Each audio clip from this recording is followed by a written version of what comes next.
Hello there. Welcome to the SPS podcast. In this episode, we are doing a performance origins deep dive with another entrepreneur and content creator. In this episode, I'll be speaking to Alex Mathers. Alex has over 100,000 followers on Twitter and 47,000 followers on Medium. And in this conversation, we discuss his content creation process, why he's a content creator, and we also have a general conversation around performance. Let's jump into the episode and the opening credits. Welcome to the SPS podcast, the Self-Performance Strategies podcast. Unlocking the secrets to success and unlocking the secrets to self-performance so you can improve mentally, emotionally, and physically. The SPS podcast is brought to you by the Pro Accelerator program, helping business owners and business leaders save at least 10 working hours a week, improve their focus, and make more money. If that sounds like something you're interested in, check out the show notes and follow the links. But let's now jump into this episode. Hello. Welcome to the 34th episode of the SPS podcast of the Self-Performance Strategies podcast. In this episode, we're going to be taking a deep dive with another content creator, entrepreneur, writer, and that is Alex Mathers from Twitter, Medium, and a few books. You might have noticed him if you know him off him. He's got 47,000 followers in Medium. He's got over 100,000 followers on Twitter. He writes some of the most entertaining threads on Twitter, and he's also written a handful of books. Alex, thank you so much for joining me. How are you today? I'm very well, thanks, Stephen. It's great to finally connect across the planet here. And I'm very excited about this discussion. Yes, it's very good. I mean, you're in Poland currently. I'm in Vancouver. I've got an Irishman in Vancouver and an Englishman in Poland. Yes, it's all very confusing, but it's the way it is. It's the way the world is these days. Indeed. That's awesome. Well, to jump in, I always start all my podcasts with the same question for all my guests, and that's just a simple question. What is your self-performance philosophy? What is your success philosophy? It's a big question to kick things off. I would say this is something that's always evolving with me. I don't think I've got a clear-cut definition of this that I can sum up in a single sentence that I can put on my wall and remind myself of every day. It's always changing, and that's the part of the joy of the stuff that I do online. The content that I create is a continual process of figuring all of this stuff out and seeing things from different perspectives and constantly kind of surprising myself with new takes. But if I was to drill down, I would say a common thread that continually comes up that resonates with me a lot, that has helped me a lot in terms of boosting my own performance, is perspective, how one sees the world and how one sees oneself within the world. So it's very mindset based, and obviously I see things like health and physical fitness and eating well as being critical components in all this. But for me, the kind of the ultimate in terms of benefiting and boosting performance for me lies in the world of mindset and how one sees things. So I grew up with all kinds of struggles and stresses that, like everyone else has, around just struggling through life and getting frustrated and all that kind of stuff. And looking back over those periods where I struggled and had lower energy and was more depressed and that kind of stuff, it tended to be when I looked out at the world as being causing my problems. So I'm looking out and I'm getting kind of a sense that externalities, certain conditions are in place that are making me suffer. And what's really helped me is to flip that script and to see things as coming from internal. So changing how I view things from bad stuff happens to me to I create my reality, I create my happiness, I choose happiness, I choose to be energized. And so it's a kind of internal looking outward approach to life, which we can go into more depth, but that's a kind of brief sum up of how I would view that. I love that. I love that perspective. That's been a huge one for me, and I think and I'll dig deeper on this because I got that perspective, sort of the idea or the using it in my life through reading Stoicism. Yeah, and Stoicism was my gateway drug into personal development, really, because I was a little like that in my mid to late 20s when I was struggling I felt like the world was against me. Like everything was somebody else's fault. It was like the outer stuff, and I wasn't really dealing with the internal stuff. So my second question was going to ask me about your journey, and this feels like a really good segue because I want to ask where or when did that switch happen where you started to see the external as sort of like something you couldn't control, and then flip that to the internal where you could actually, hey, I can control this, and this is the sort of the mindset path that I have to go on. When did that realization kick in for you? It's a good question. It definitely didn't happen overnight, all in one. It was definitely a very slow, very gradual process of continually doing stuff, kind of testing, experimenting, going out into the world and having experiences and getting feedback from that process, and just getting a sense for what's working, what isn't working. Why am I suffering in this particular instance? Why am I doing well in this particular instance? And it's just slowly through a process of maturity, I guess, just sort of figuring things out. And I think the real helpful catalyst in all this was over a period of about 10 years, really, in writing and providing content for other people, with the intention of helping others. I think it was that helped me the most. It wasn't so much about self-reflection, although that was definitely a part of it. But I think through my work as a coach, particularly because I wanted to have an impact on the people I was talking to, I wanted them to see results. I was getting, I saw the importance of getting very closely tuned in to what works for other people, that I've also seen in myself. So I think, the coaching stuff that I've done, which tends to be focused on the psychology things and stress and mindset struggles and things like that, it's through that definitely through that process that's helped me the most, I'd say. Yeah, yeah, I went through a similar process. Again, it wasn't, as you said, it wasn't a light switch. It wasn't a, one day I woke up and I was like, hey, I understand this concept. I read this one line by Epictetus, and now I only focus on the on the Right. internal and what I can control, my thoughts, Yeah. my actions, my words. So yeah, I really get that.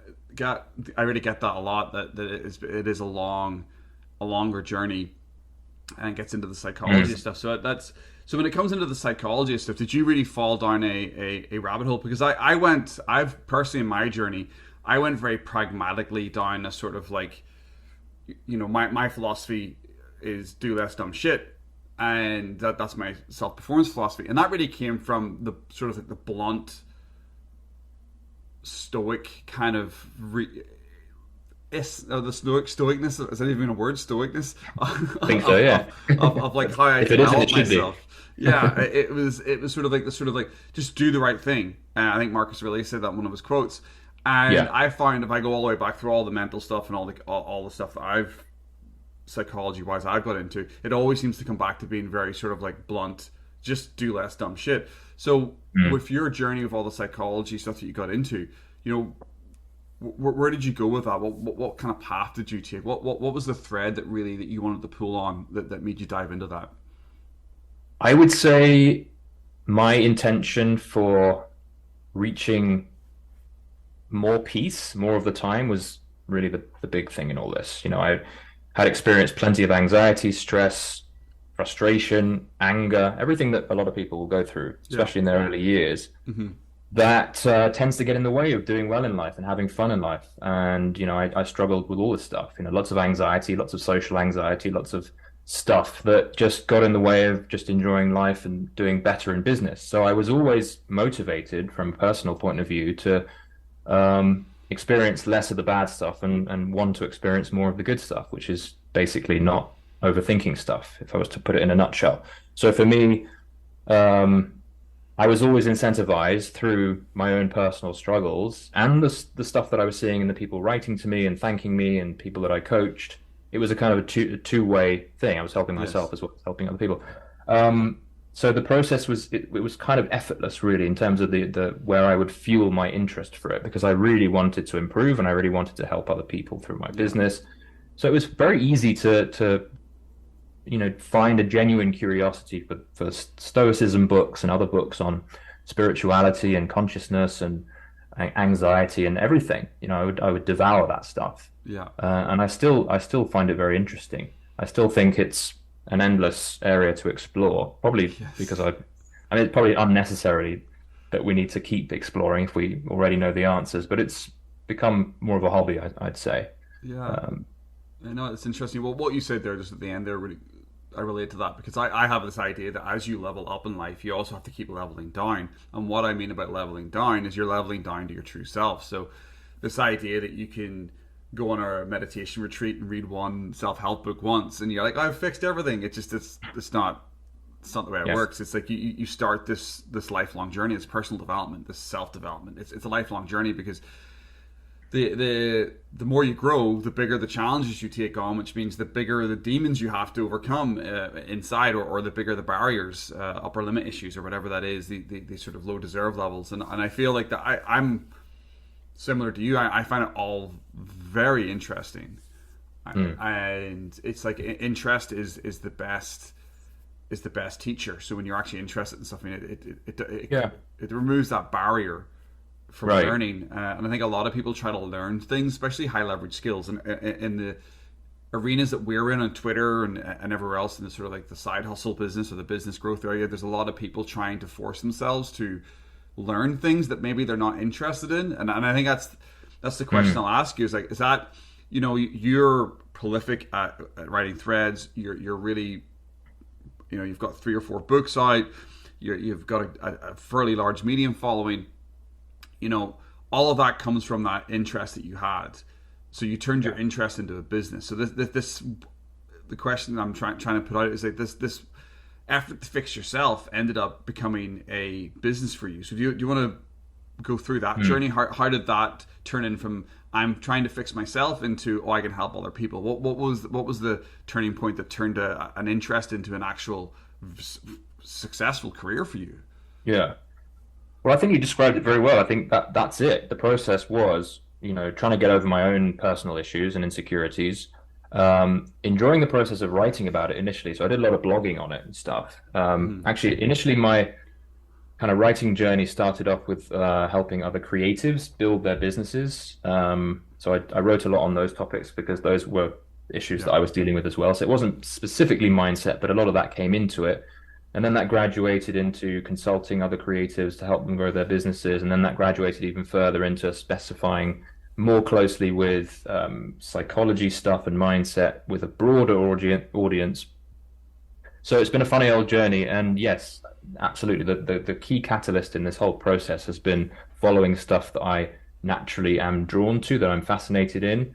And that isn't always ideal because if you're looking to niche down and tighten up your business approach and strategy, sometimes if you're following just the pure passion stuff, that can lead you astray because if you've got an interest in stuffed animals, it might not do so much for your business growth. Although you could get into that, of course. So You I never guess know. it's taking a certain amount of awareness, yeah, to find the balance.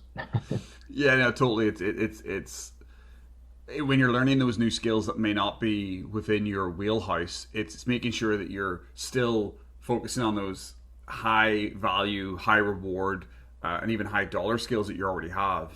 So you're sort of on your daily Mm. basis, you're fueling both sides of things. I think Yeah, that's an issue for some people that I work with is they either are too heavy into the things that they like and they're not focusing on the things they need to learn, or they're too heavy into things that they don't like, and you need to yeah, bring some of that right. interest and happiness back into your life. So, over the last sort of 5 or 10 years, I mean, you've done a bit of traveling. I think Hmm. you've been around, but getting to where you are today, and this is about the self performance this podcast. So, what's the biggest struggle you feel like you've overcome, or has it been a series of small struggles, or was there one big demon that you were able to defeat, or what was that journey for you? Um, Looking back over the last 10 years, I'd say, well, there's a few things that, that have presented themselves as challenges, whether it's trying to monetize what I'm trying to create, Hmm. turning the passion into something marketable that attracts enough money. So there have been lots of hurdles faced through that and getting better at sales and Yeah. improving that process has been in response to those challenges. So I've um, gotten a lot better at getting in front of other people on a call, for example, and you know creating a deal with them and an agreement that leads to some income that benefits obviously me, but there's the other side of it as Yeah. well.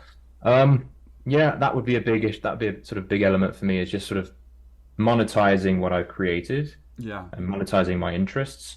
I suppose the other aspect in all this is, especially because I spend a lot of time writing content and creating content and getting myself out there, is, how do you stay motivated in all this? How do you keep the interest flowing, Yeah.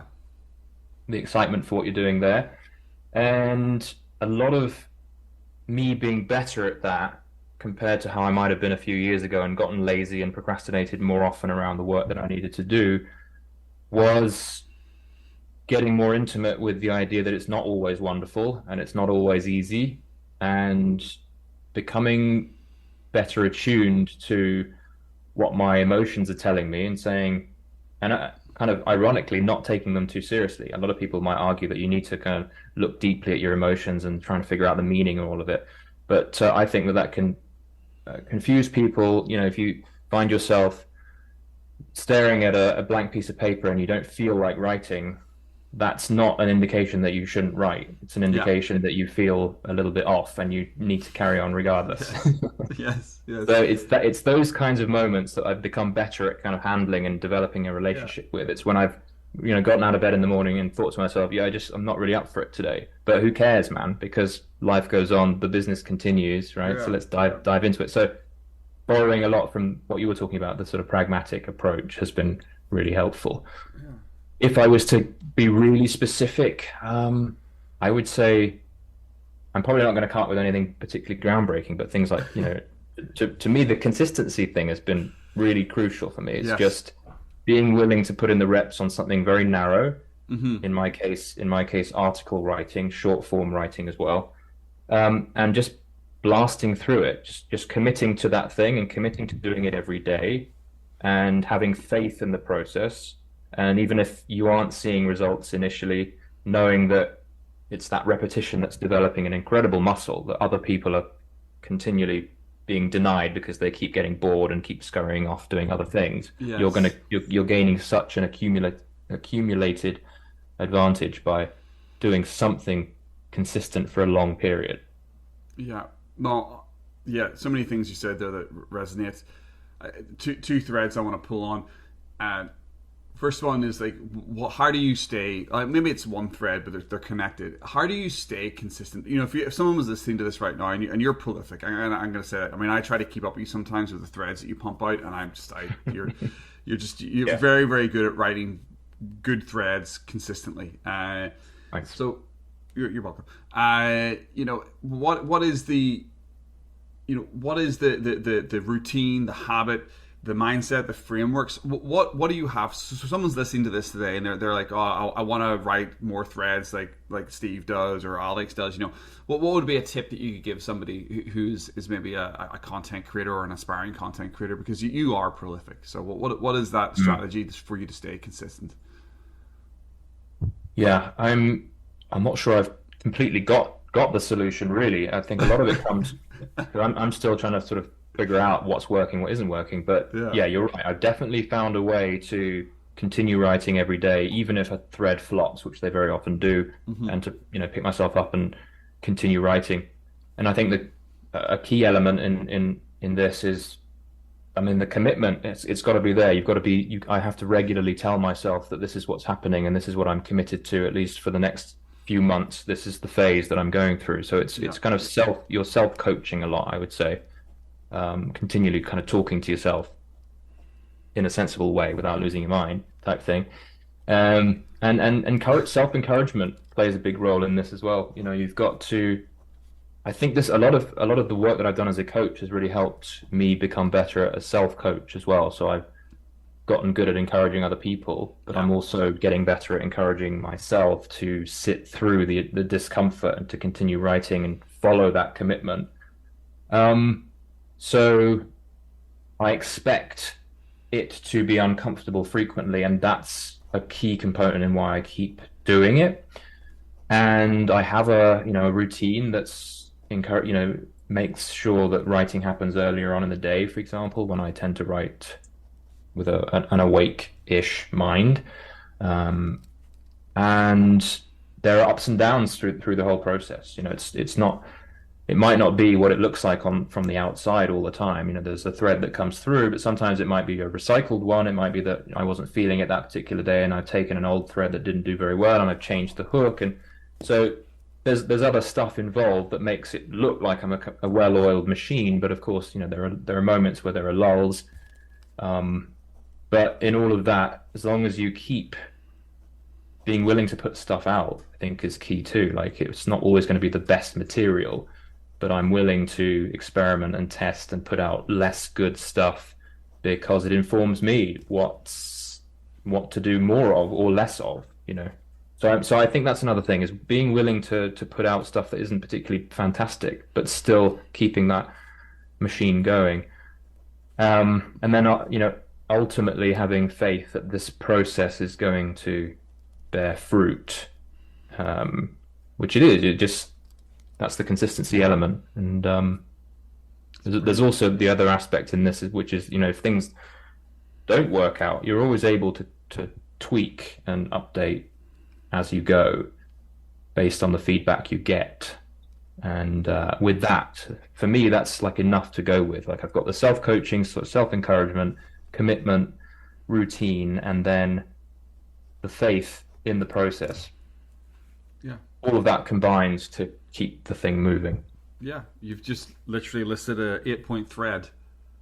I have. I can't help it sometimes. It just comes out. It comes out, yeah. So in thread form. Just to give you the. I was actually writing it as a points to the thread as you were saying. So the first one was I love the first point was the phase is to commit to 6 months. So this is going to be 3 months. This is who I am for the next 3 or 4 months. Like for me in my career currently, I'm doing ship 30 in January. Nice. Because I've decided that digital writing is not my number one focus. So for the next month, I've bought a couple of books and I'm doing other courses in digital writing because I really feel like even though I'm pretty good and I've got a good following, so when you say that this is my phase, I was like, yes, that is a massive one because I'm now saying to myself for the next quarter, my next phase is going deeper on the skill of digital writing. So I've committed to 3 months or a quarter. And I love that idea because that is so key. Anybody listening to this, if you're not actually giving yourself a time frame of how long you're going to commit to writing on Twitter, writing on Medium, writing on LinkedIn, whatever it is, if you don't see results within 2 weeks, you give up. But if you say to yourself, it's going to take 6 months, and I've heard some people say, expect it to take 10 years. But it's not going to take 10 years. But if you say, I won't see results for 10 years, when you get results after 6 months, you just feel better about it. The second one you mentioned there was the self-encouragement, which I think is huge. And then expect to be uncomfortable. That's one that I think is huge as well, because I think that a lot of times people forget that when you're putting content out there in the world, when you're putting your ego, when you're putting your emotions out into the world and you don't get those results, that can be very uncomfortable for you to deal with that. So I think that's something that I probably didn't expect when I first started putting content out. You know, why does this feel uncomfortable? It's because it's meant to be. It's meant to feel uncomfortable. So I love that. And then you're writing early in the day. I'm huge in that. Was your fourth point. Expect the ups and downs was the fifth point. The sixth point was keep putting stuff out. Keep putting stuff out. The seventh point, which was huge, is faith. I think that's it's going to happen. Love it. And then the eighth was the tweaking. Tweak and repeat. So I that's a framework right there that if anybody listening to this is I'm getting. I mean, there's so many of this in here. I'm like, yes, this is so good. So the faith is a huge one, and I think for me the three key ones I'll pull out is the setting the phase, expecting it to be uncomfortable, and then also having faith that it's going to work out. I think those are the three that I would pull out of that. But that was a very good breakdown, Alex. Well done. Thank you. Expect a thread on that coming out soon. yes, from yourself. For me, yeah. I haven't written that one yet. 8 things I learned from Alex. Yeah, that's the one. on a podcast. I haven't written that thread, so it's coming. But that also speaks to a really important point as well, which is that I'm kind of thinking in terms of threads a lot. So like that, without effort, came out kind of like a thread. So that also speaks to the idea of if you do something, if you put in the reps on something and you keep doing things over and over again, your brain starts to kind of adapt to that way of doing things, and it starts to make things easier for you because it knows that this is the routine you're falling into. This is the wiring you've chosen to follow. Yeah. And I find that when you go into that, relentless, so to speak, consistent flow, you end up getting all kinds of rewards that your brain gives you to match up to that commitment. So if you've got a solid commitment and if you're taking action to reflect that commitment, then you're going to start getting all these insights and stuff that make this whole process a lot easier. So that's been really helpful too, is over the last year, writing pretty much a thread every day has made thread ideas come quicker rather than slower. Because, a lot of people might think, how do you keep coming up with ideas? Surely you've run out of ideas by now, but they come twice as fast because you're in the process. Yes. I think the biggest thread idea that I stumbled across was the process that you just discussed. You literally ask yourself a question and then don't write like you're trying to write a story. Just write out all the points of the things that come to mind, and then you end up with like 8 or 9 points, and then each of those points becomes like the framing of each tweet. Yeah. And that's how I do like an 8-point sort of tweet. Now, if you're writing more of a story thread, obviously you've got to do it a bit differently. But I stumbled across that technique maybe a year or two ago, of just like, well, if I'm talking about time management, what do I know about time management? What are the 8 points that I know about time management? So I would just like write out the 8 key ideas that I would do, and then that would give me the skeleton to a thread. Exactly. That's been my process pretty much for every 99% of threads has been, let's think of the topic or a question or a problem, something that people are struggling with, something that I've struggled with, and then we can ask a question. What are the 5 things that fall within this framework? And you could list out 20 things and then dig out the best ones from the list too. So you're really working as closely with the power of your own brain to come up with the best solutions to a question. Well, I love the quote, "Those who teach learn twice." And one of the things that's really impacted me about my threads, and people talk about this with journaling, but I think in putting out content in itself, and I'll ask this as a question, have you found that has been a very valuable way to actually instill your knowledge, is the fact that you dump it out on a piece of paper, you organize it into a thread, and then you post it, and then all of a sudden you have this like bank of knowledge that you've created. So how have you found thread writing help developing your skill set, your knowledge, your wisdom? Yeah, I mean, it's been absolutely critical in certainly tightening up my knowledge on specific areas, and also given the context of Twitter and the way threads are written and the way you need to really be succinct with your writing, that really forces you to cut out the stuff that's irrelevant.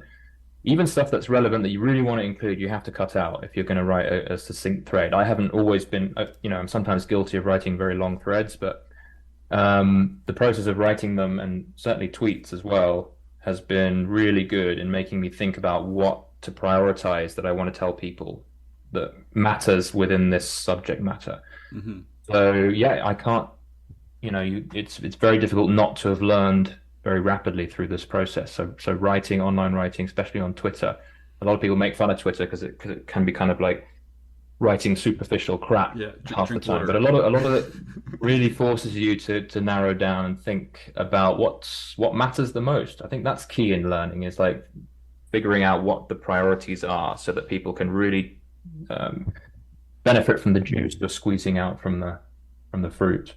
Yeah. So it's absolutely been helpful, yeah. Yeah, that's the one thing about the Twitter I find as well. It's the way you put things out has to almost be in a certain format for people to actually like it and for it to go viral. And I know this is a slightly different conversation, but I find that when I've gone against the sort of like the Twitter rules and just sort of done like a story thread, never does that well. But when you actually start doing the structure points to a thread, they always seem to do very, very well. So it's like, you not only do you have to compete with how you're structuring things and your ideas, you also have to then framework that into how the people on Twitter like to consume, which is a second barrier. Yeah, so it's never a case of do this and not do this. There's always some kind of a hybrid thing going on, or certainly an awareness of a few things going on, and you're gonna have to get creative in how you combine the two things. So how do you combine your own interests and the stuff you want to teach, but at the same time, fit it within the framework of what works and how Twitter allows you to structure writing. All of it plays a role. So you can't think that you can only focus on the one thing. That's Yeah. definitely for sure. So, but another thing that's been really helpful with writing a lot is you start to get more of an intuitive sense for what works as well, Yes. based on feedback. And that's been really helpful too. It's like having written so many threads now, there's a lot less thinking involved in the process of knowing what's more likely to do well. Things still fall flat, and I still see it as an experimental process, but I'm getting more of a sense of before publishing, you can read a thread and say, yeah, this one is probably more likely to do well because you know from experience that certain topics and certain pain points Yes. tend to do well. But still, at the end of the day, you don't know. Nobody really knows because Yeah. Twitter It's itself is funny. evolving too. I've had threads that I've spent days on absolutely tank, and then I've had threads Yeah. that I've pulled out of my butt last minute in the morning, just banging Yeah. out, and they've just like rolled. Yeah. And I've always found that very interesting. That it seems to be the more that I think about it, the less that it does well. Yeah. But then, yeah, Right. But that's it, isn't it? So absolutely crucial to a good thread is a thread that you have written, which you've enjoyed and has been it's kind of come out of you in the form of a flow, as opposed to you feeling too pressured to write it well. So yes, there's no doubt that when your mind is freer and your performance is higher as a result, your writing is going to resonate better. yeah, You just have to find a way to bring that into the context of what people like in Twitter as well. It's yeah. like that's the balance, isn't it? It's an art Um, and a science. and if you think about the latter too much, then you're going to end up writing something that's going to be really dull because you're overthinking. You're too much in the formula side of things. Whereas what you really want is you want to be straddling formula and free flow, enjoyable writing. Yes, then there are. I definitely feel like you're good at that. I've read some of your threads and been like, I like the your personality comes out through them because you're just not doing a formulaic 1, 2, 3, 4, 5, 6. You usually have a 1, 2, 3, 4, 5, 6, whatever that is, but then you have the way that you write within that structure. You have a Yeah, sort of like a blunt comedy, I think, comes through. yeah, Uh, can be pretty aggressive sometimes as well. But yeah, yeah. But yeah, it's good. It's good stuff, man. It's good yeah. stuff. So, shifting gears a little bit here, you're obviously doing very well in a number of different platforms. But, if I could hand you a realistic but magic wand, where do you want to take your brand, your business, your coaching, your ideas? Where do you want to take that over the next 12 to 18 months? What is the future for Alex? What does that look like? For me, I've struggled with this a lot because I don't think I could ever be satisfied with spending my time focused on any one thing Hmm. forever. I need because I always tell myself I love writing so much, and I tend to get so much good feedback about my writing. So I have inevitably jumped to the idea that I should just be a writer and focus Yeah. 100% on writing. But then I realized that if I was to spend all my time writing, I tend to feel slightly detached from reality and humanity, and I always find that I need to temper that a little bit with meeting people and having Yeah. face-to-face calls and leading people and coaching. So I've always found that if I can find that right medium between doing the teaching and getting in front of a few people every week, which I do, and bringing in the writing as well, if I can create a career that is growing with me that reflects both sides in those areas, then I'm doing well, and that's what I'm looking for. So I'm on the right track there. So that's exactly what's happening. So I'm doing plenty of writing, but I'm also coaching a lot and talking to a lot of people. So the way it's going is great. What I really like the most is to just see continual growth and to be able to touch more and more people with the stuff that I come up with. Yeah.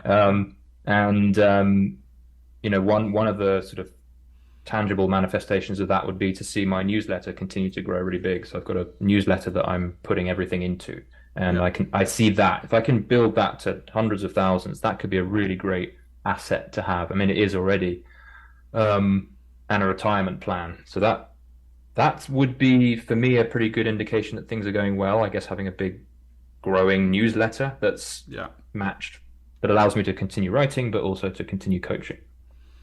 I love that. That's really good. So it's like you've already focused in on the one domino that is going to be the sort of like the knock on effect. and I've noticed this of other creators who I speak to, is it's like there usually is a core primary focus with something they're doing. Like with AOP, it's community, and then it's cohorts from that. From with Save Your Sons, it's who I've had on the podcast as well. It's his message about helping improve fathers, and that's his sort of like core idea through that stuff. And then you're talking about the sort of newsletter idea, and I think there's other creators out there that very much focus on a newsletter first, and I do that as well. My newsletter's not that big, but that is actually my spoke. That's where I focus on each week, is I write the newsletter, and then from the newsletter, threads and tweets come out of that. So it's my primary focus for my content creation process.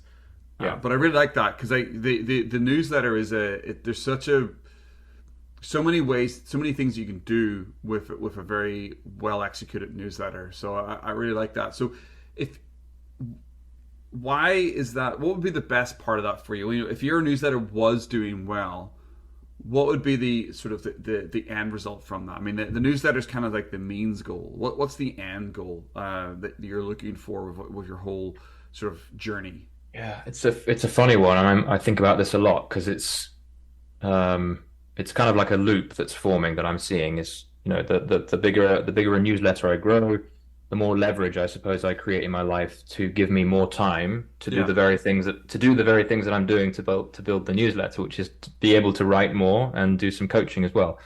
So it's it's kind of silly, really, looking at it, but it's also what energizes me as well. Is just I think what a big newsletter and what a big following also affords over time as it's growing is more opportunities. If I wanted to spend a bit more time, I don't know, hiking through a jungle in Brazil, I could do that. Whereas now it's perhaps slightly more confined in terms of the amount of time I have to spend on that. So I guess that's the exciting aspect in that, is that it would give me more opportunity to do other things, and to perhaps travel more and that kind of stuff too. And venture into the world of fiction writing as well, which is also a fun idea for me. Cool. Painting as well, sort of getting into more creative stuff. So, but in all this, I'm still keen on the idea of continuing coaching and continuing teaching and continuing writing. I'd be happy to do that until my dying days. So yes, works for me. That's one of my life philosophies, is study, practice, teach.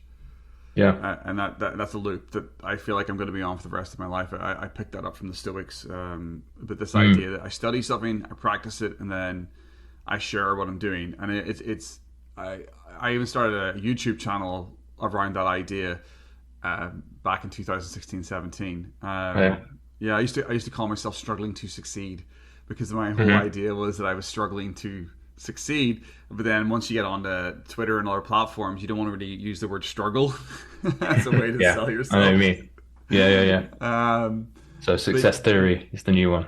Or have you replaced that already? No, I've just gone to Stephen Timoney. So success theory was my upgrade from struggling to succeed. Yes. But I think it was earlier, July this year. I just went full into my name, started a website under my own name. It's just it made sense, because I've never hid who I was. I was just using I think somewhere I read early on in my Twitter journey, going off the track here, that anonymous accounts grow faster than named accounts. So you read that, you've never used Twitter before, so you got an account, and you're like, okay, I'm going to come up with an anonymous name, and then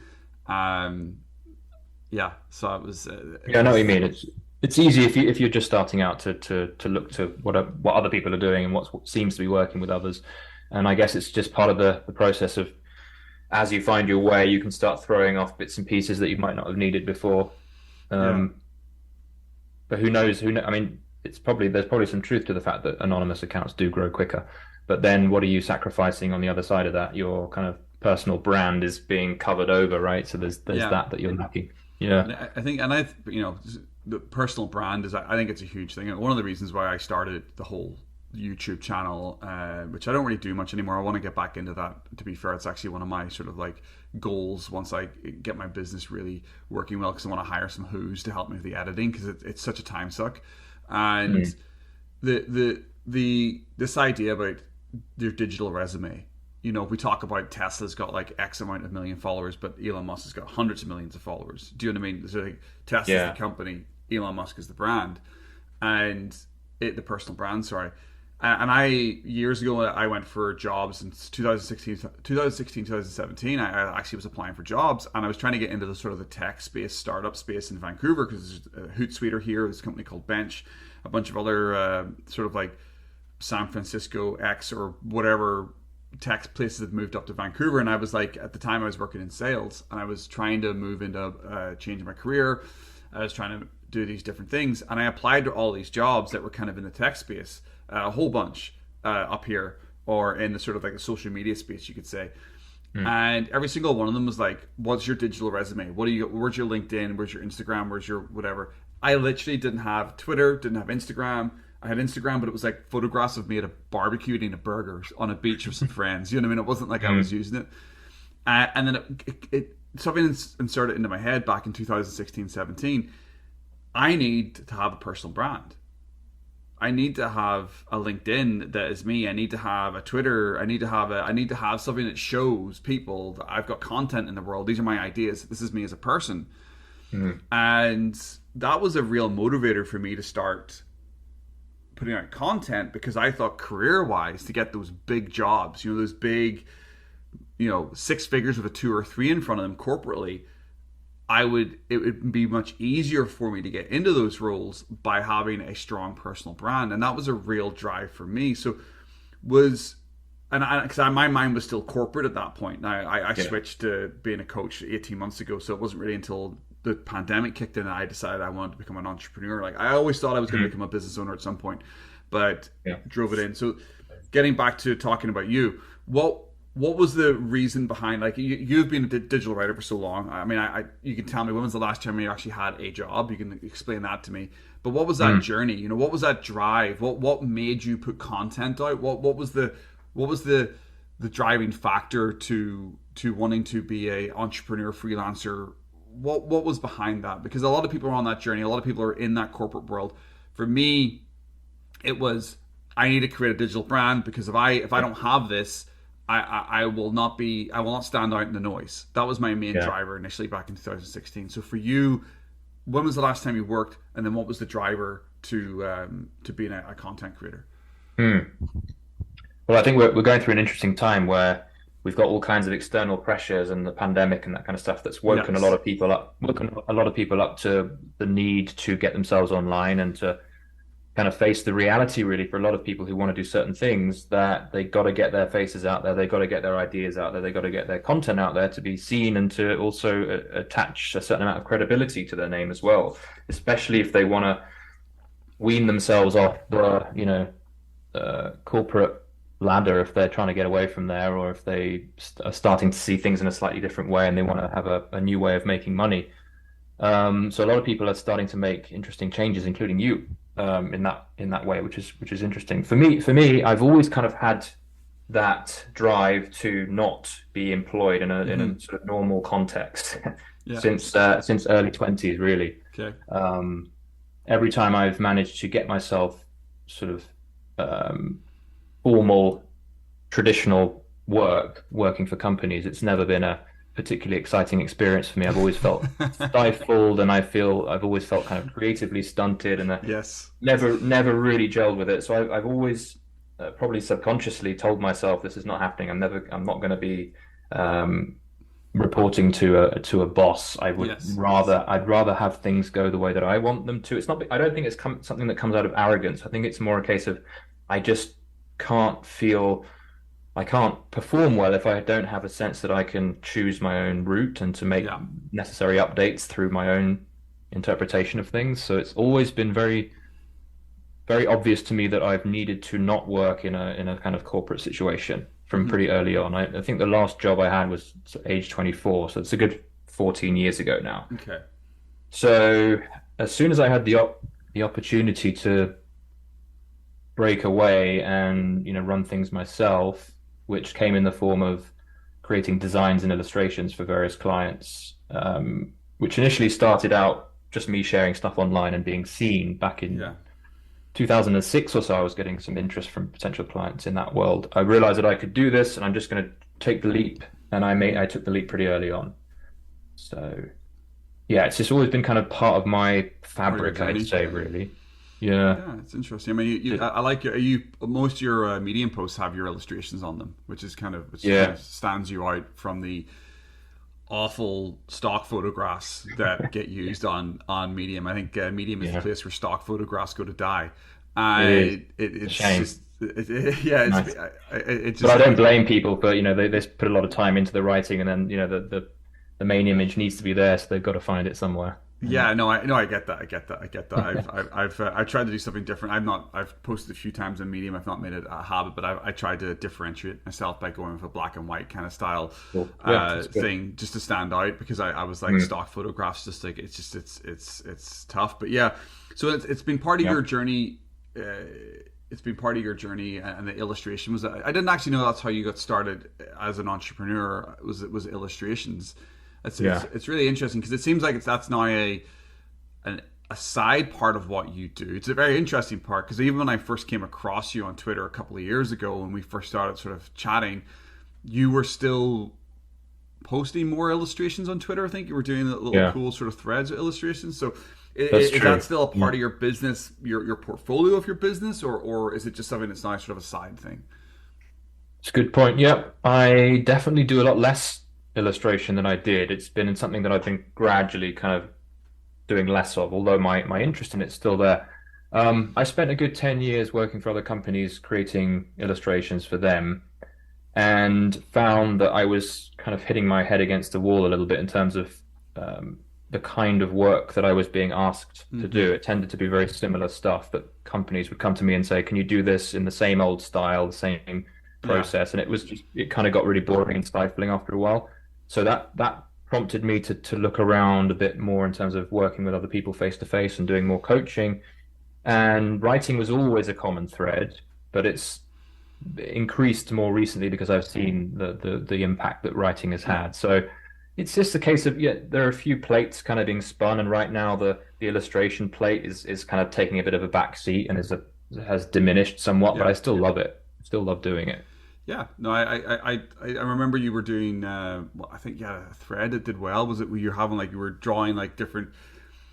I don't want to call them platitudes, but they were like threads Yeah, of like sounds like it. illustrations of like common sort of like mindset things. And I always find those very Yeah. interesting. I know there's a couple of Yeah, people if that. I had more time, I'd love to do more of those. They don't tend to Yeah. do as well as just a straight imageless thread, and Yes. so a lot of the time I'm guided by what works. And if I yeah, and it takes, three more hours to do the illustration ones versus the written one, so Yeah. it doesn't make a ton of Sense. energy Yeah. sense. But I would love to do more of that.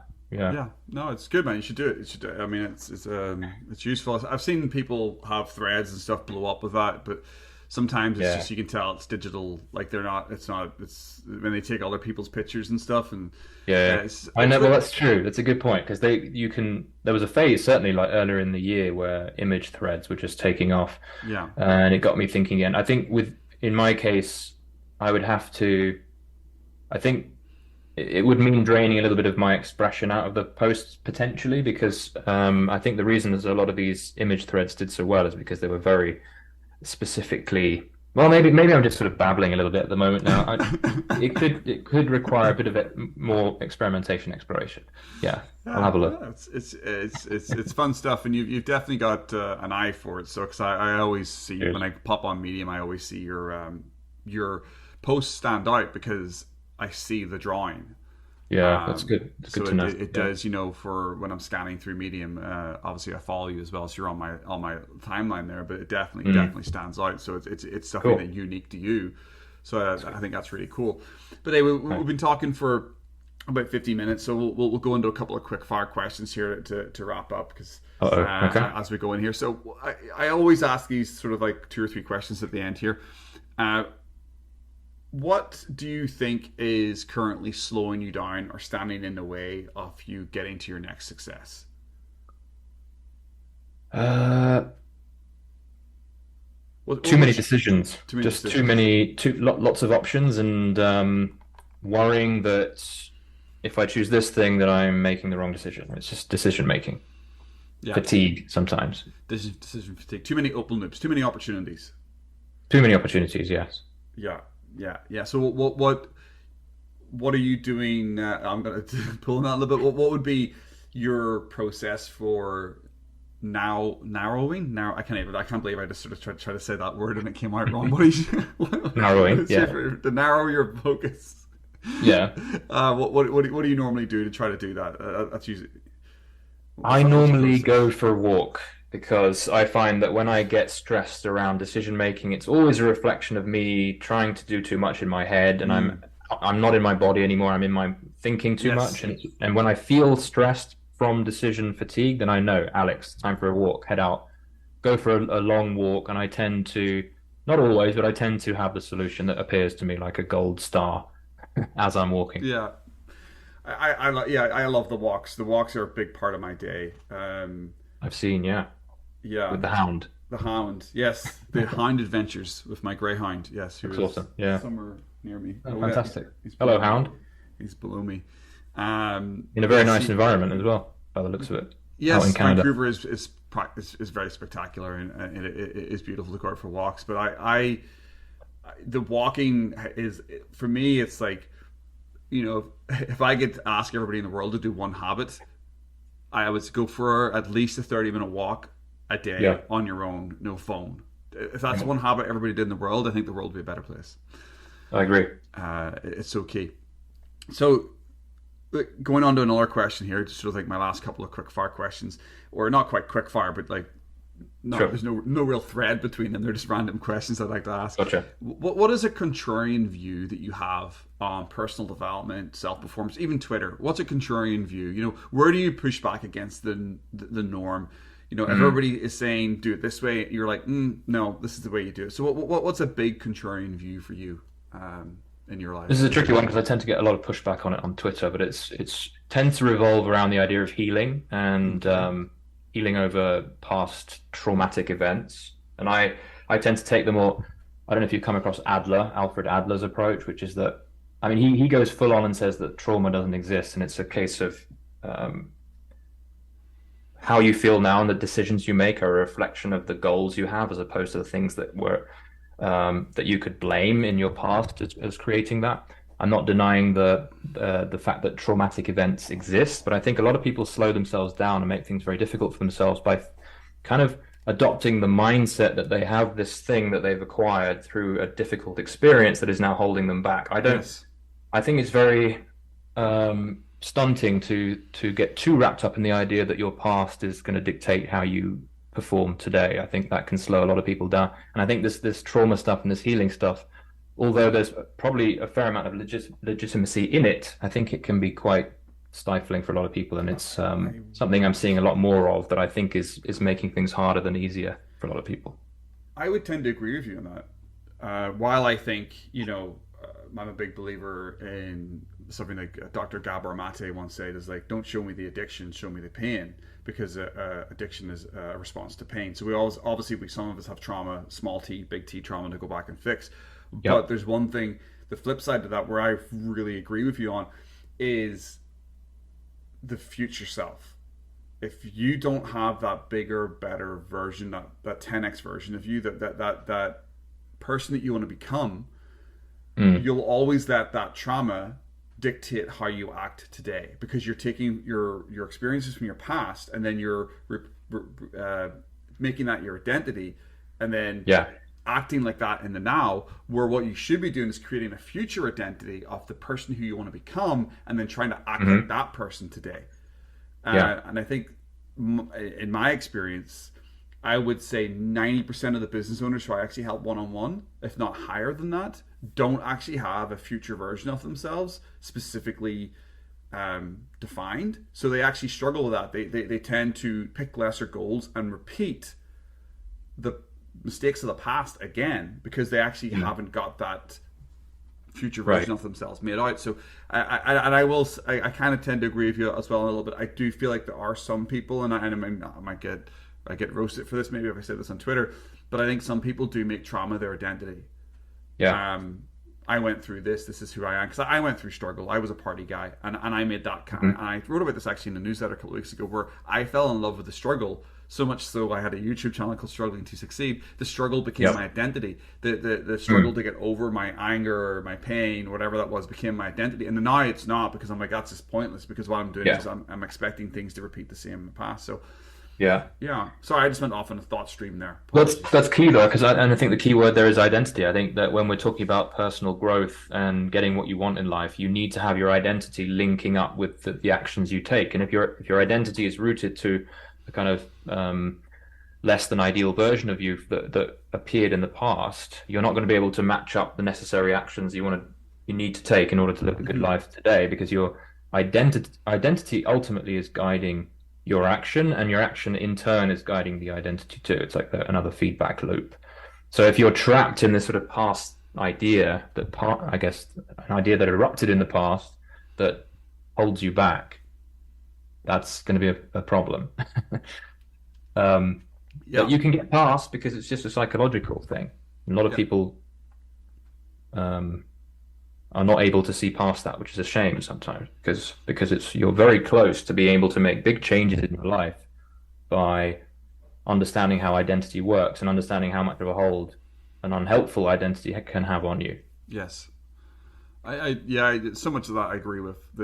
That how we speak to ourselves, or how we explain who we are to ourselves, it creates the reality of what our life is. So it's this idea, I mean, you've probably heard of it, be, do, have. So you be who you want to be, you do what you think you should be doing to have what you want. Exactly. If your B is I'm a struggle victim, you're going to create that life for you. You then create that environment. But if your B is to be a peaceful, happy, successful, insert job, entrepreneur, leader, whatever that is, you're more likely then to do those actions and then have the life that you want. Exactly. I would agree that some people push back on that, because people can be like, well, I just can't be a successful entrepreneur. Yeah, you can. You just say it will happen. Not exactly like that, but self-fulfilling prophecy. Yeah. But it is key. The identity thing is really interesting to me, and it's something that I'm continuing to explore, talking about. And I think there's something about the identity thing that lies, I think, at the heart of a lot of this self-development stuff, and how to really achieve what you want to achieve is just... Have you read Benjamin Hardy's new book, Dr. Benjamin Hardy's new book, Be Your Future Self Now? I haven't, no. But I know his work. Super short. It's about a 4-hour listen, or 2-hour if you want to listen on 2-speed on Audible. Okay. And it's one of those books that talks about the future version of yourself, the 10x version of yourself, and how to create that. I found it super helpful. Because he has another book called Personality Isn't Permanent, which is kind of like reframing your past, and then this future self one is like the future version of that. It's like the future. So the two books work very well together in a sense. But I really like his content, his articles and stuff are usually pretty good. I think he was one of the biggest producers on Medium. I don't think he is anymore, but I don't think he posts there. But I think he's up there. Yeah, I'm not sure he posts as much, but he was the number one guy for a long time. Just writing frequently, but also incredible articles with a lot of depth. So he's great. Very good stuff. And the last question I'll ask before we wrap up here: if you could get everyone in the world to wear a printed T-shirt for one day, what would that T-shirt say? Choose happy. Choose happy? Love it. Yes. So we'll get those printed out and sent out to 7 billion people today for you. Nice. That's brilliant, man. That's brilliant. Alex, perfect.